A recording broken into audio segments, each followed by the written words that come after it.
आज केली आहे मी कोणताच मसाला न वापरता कारल्याची भाजी। त्यासाठी मी ते कारली या पद्धतीने चिरून घेतले आहेत आणि त्याच्यामध्ये हळद मीठ टाकून 1-2 तासासाठी मुरत ठेवली होती। तुम्ही रात्रभर ही मुरत ठेवू शकता। आता ही स्वच्छ धुवून घ्यायचे आहेत। येथे एका कढईमध्ये मी मोठे 2 कांदे उभे चिरून घेतले आहेत आणि आता ते चांगले लालसर होईपर्यंत आपल्याला परतून घ्यायचे आहेत। येथे मी मिक्सरच्या भांड्यामध्ये थोडंसं खोबरं, एक 8-10 लसूण पाकळ्या आणि कोथिंबीरचं वाटण करून घेतलं आहे।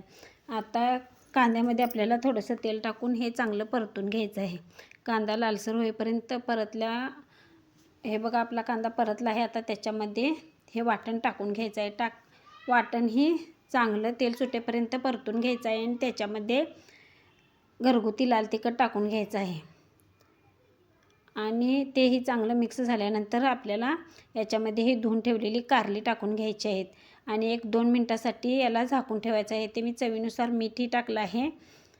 जर माझे व्हिडिओ आवडत असतील तर व्हिडिओला लाईक करा, शेअर करा आणि चॅनेलवर नवीन असाल तर चॅनेलला सबस्क्राईब करायला विसरू नका। येथे आपली चमचमीत अशी कारल्याची भाजी तयार झाली आहे। अजिबात कडू न लागणार आहे। येथे मी शेंगदाण्याचं कूटही टाकलं आहे। तुम्ही मोठी भरड टाकू शकता। थँक्यू।